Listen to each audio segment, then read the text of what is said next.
Hi, sa video na ito, ituturo ko sa inyo yung tamang paraan ng pag-create ng PayPal personal account. Kasi dalawa yan, business at saka personal account. So yung gagawin natin is for personal account. So punta ka lang sa paypal.com, search mo lang ito, paypal.com. Tapos, click mo yung sign up. Tapos ito yung pop-up niya. So naka-personal account na siya, hindi yung business. Tapos click mo lang yung next. Tapos meron siyang drop-down arrow. Pili ka lang kung ano ka, online shopper, freelancer, o kaya kung hindi ka sure, pwede rin dito. So, lagay natin hindi ka sure. So, next natin. So, dito importante yung phone number mo ha, kasi magsisend ng verification code or OTP si PayPal. So, enter mo lang.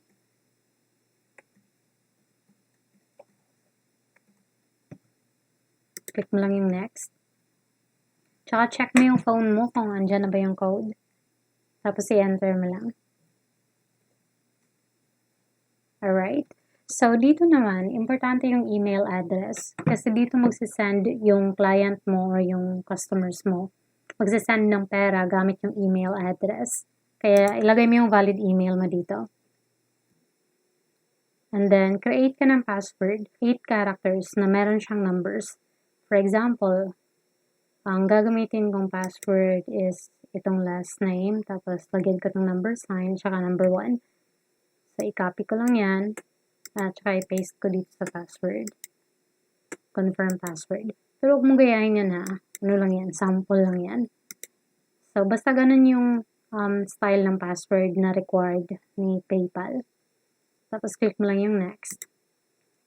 Tapos, next naman is yung date of birth. So, nakalagay dito, dapat mauna yung date, tapos month, tapos year. Fill up mo lang yan. For example, birthday mo today, 04/11. Tapos, kung anong year, for example, 1995.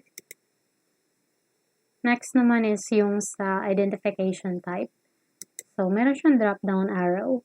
Pili ka lang driver's license, national ID, or passport. Wala kang ID dyan sa tatlo na yan. Piliin mo lang itong national ID. Tapos, ilagay mo yung numbers. Kung wala ka namang ID sa ngayon, so, kahit random numbers lang, kahit anong numbers pwede dyan. Pero kung meron, syempre, mas okay. Kasi if ever na merong mga verification na kailangan sa PayPal, so may maipakita ka ng ID. So, i-fill up mo lang yung address mo dito, at saka yung zip code. For example, hindi mo lang kung ano yung zip code mo, pwede mo yan i-google. For example, taga Davao ka. So, Davao zip code. So, ito yung lalabas, 8,000. So, i-copy mo lang yan. Tapos, paste mo yan dito sa zip code. Tapos, yung province mo. Click mo lang dito ng I-confirm. Tapos, click mo itong agree and create na yung account mo. Tapos, pwede ka nang mag-shopping o kaya mag-send ng payments. So, sa ngayon, click na muna natin ito, add a card to start using your PayPal account. Dito naman is, kung wala kang credit card, pwede mo lang itong i-click. I'll do it later. Tapos, go to your account dito sa baba. So, ito na yung PayPal account mo. Pero mas okay kung meron kang i-link na card para ma-withdraw mo or ma-encash mo yung pera mo dito sa PayPal. So, click mo lang itong link a card or bank. Tapos, meron siyang dalawang option. So, for example, hindi naman kailangan talaga credit card kung walang credit card. So, debit card pwede na yun. Pwede na yung PayPal at saka GCash. So, kung lagay mo lang dito yung card number, yung type niya, kung Visa, Mastercard, yan. Tapos yung expiration date, at saka yung security code, yung nasa likod ng card, yung 3 digits sa likod ng card. Tapos yung billing address. I-verify mo yung billing address mo dito. Tapos click mo lang yung link a card.